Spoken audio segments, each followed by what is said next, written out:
जय हिंद दोस्तों, एक बार फिर मैं आप सभी का आरजेड अनअकैडमी में स्वागत करता हूं।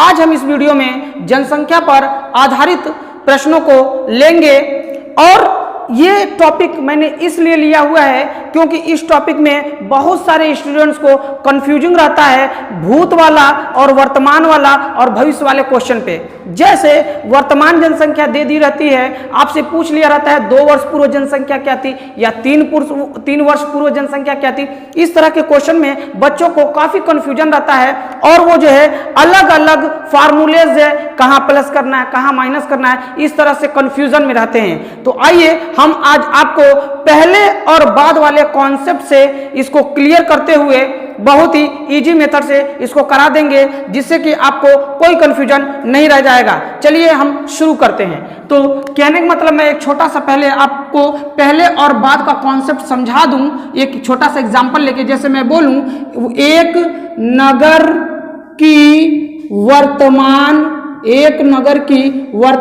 जनसंख्या 1000 है। यदि जनसंख्या 10% वार्षिक दर से बढ़ रही है तो 2 वर्ष बाद जनसंख्या क्या होगी? 2 वर्षों बाद जनसंख्या क्या होगी? 2 वर्षों बाद जनसंख्या क्या होगी? चलिए इसको पहले और बाद के कॉन्सेप्ट से करते हैं। पहले हम लिखेंगे 10%। चूंकि ये 2 वर्ष के लिए है तो ये हो जाएगा 1/10। तो ये हो जाएगा, पहले कितना था 10, ये 10 होता है पहले। कितना वृद्धि? ये वृद्धि होता है 10 से कितना हो गया 11। ये हो जाएगा पहले, यहाँ पे लिखिएगा, यहाँ लिखिएगा बाद। बहुत ही, चूंकि 2 वर्ष है तो 2 बार लेंगे तो 10% फिर हमारा वृद्धि हो रहा है तो 1/10 यानी कि 10 से 11। उसके बाद क्या करते हैं, इसका मल्टीप्लाई कर देते हैं, 100 हो गया और ये हो गया 121।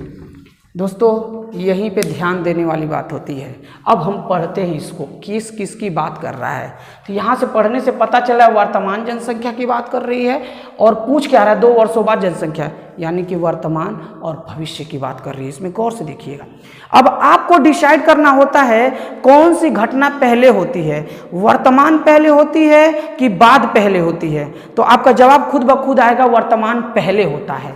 इसका मतलब आपने पकड़ लिया पहले, तो पहले कौन होता है? वर्तमान, यानी कि पहले के नीचे क्या हो जाएगा? वर्तमान आ जाएगा। यानी कि ये जो आबादी दी हुई है ये वर्तमान आबादी दी है। लेकिन दोस्तों ये भी ध्यान दीजिएगा, ये मैंने ना माना है 10%।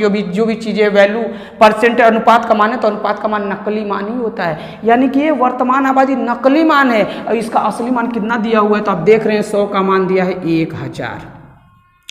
तो 100 का मान 1000, तो देखने से लग रहा है कि 10 का मल्टीप्लाई हुआ होगा। और हमें बाद की जनसंख्या पूछा है, बाद की जनसंख्या 2 वर्ष बाद इतनी है जो कि नकली है।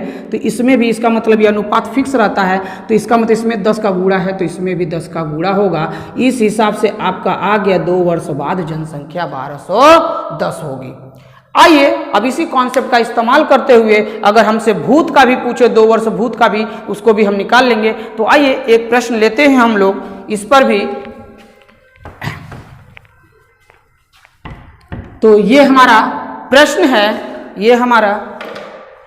है, साफ साफ दिया हुआ है। हमारा प्रश्न है, एक गांव की जनसंख्या में प्रति वर्ष 5% की वृद्धि होती है। यदि वर्तमान जनसंख्या 4410 है तो 2 वर्ष पूर्व जनसंख्या कितनी थी? 2 वर्ष पूर्व। तो आइए हम 5 वर्ष को पहले पकड़ते हैं। 5 वर्ष को पकड़ते हैं तो 5 वर्ष बराबर हमारा है, 5 वर्ष बराबर है 1/20 होता है। तो इसको लिखिए 20 से कितना हो गया 21, पहले और बाद। ये लिखिए पहले और बाद। फिर यहाँ पे 2 बार है, चूंकि 2 वर्ष के बाद पहले पूछा है तो 1/20 यानी कि 20 से कितना हो गया 21। यहाँ से आप करेंगे तो मल्टीप्लाई हो जाएगा 441 हो जाएगा। यहाँ पे आप करेंगे तो ये हो जाएगा 400। अब देखिए दोस्तों, घटना जो है जब आप पढ़ेंगे इसको तो समझ में आएगा कि वर्तमान जनसंख्या दिया है, 2 वर्ष पूर्व की जनसंख्या पूछा है। यानी कि यहाँ बात वर्तमान और भूत की हो रही है। अब आपको आंसर निकालना है कि वर्तमान घटना पहले होती है कि भूत घटना पहले होती है। तो तो आपका जवाब आएगा पहले भूत घटना होती है, यानी कोई घटना हुई होगी उसके बाद ही तो हम वर्तमान में अब हैं। इसका मतलब पहले घटना कौन हुई है? भूत की। तो पहले के नीचे हमारा क्या रहेगा? भूत, यानी कि वर्तमान ये कौन सी आबादी दी है? भूत। जब हमारा ये भूत की आबादी होगी तो जो बचा अपने आप जो बाद वाला है तो वो अपने आप वर्तमान हो जाएगा। और यही हमारा लग रहा है आबादी दिया है, वर्तमान आबादी का असली मान दिया है 4410। इसका मतलब इसका मान दिया है 4410। तो देखने से लग रहा है कि 10 का मल्टीप्लाई हुआ ही है। तो अगर ये 10 का मल्टीप्लाई हुआ तभी तो इतना हुआ, तो 10 का मल्टीप्लाई इसमें भी हो जाएगा। तो इस हिसाब से हमारा आंसर आ गया 4000। उम्मीद है कि आपको ये सब समझ में आया होगा। चलिए आइए एक और क्वेश्चन ले लेते हैं।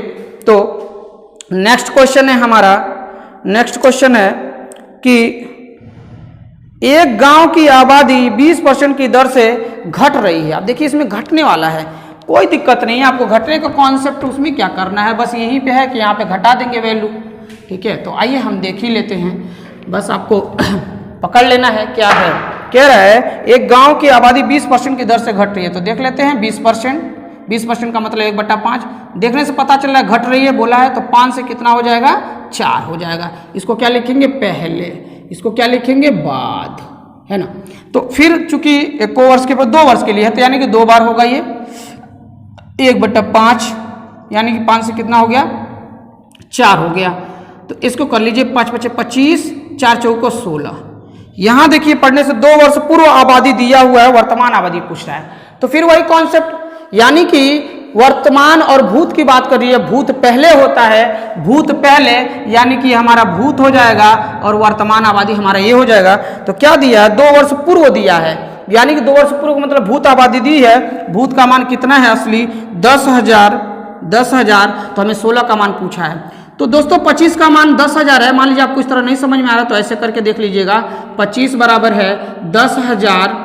तो आप एक काम करिए, डायरेक्ट आप 16 भी निकाल सकते हो। डायरेक्ट 16, चूंकि यही आबादी पूछा है, वर्तमान है, तो 16 का मान के इसमें इसका मल्टीप्लाई हो जाएगा। 16 × 10,000, 10,000/25। इसको 25 × 4 = 100, 4 बना के 2 शून्य बच गया, 16 × 4 = 64।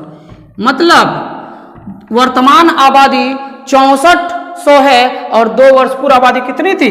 10,000 थी। तो दोस्तों उम्मीद है आपको ये सारे कॉन्सेप्ट क्लियर हुए होंगे।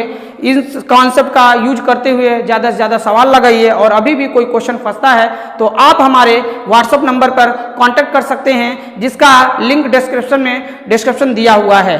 तो धन्यवाद दोस्तों। फिर आगे के वीडियो के लिए आप हमारा वेट करिए। धन्यवाद।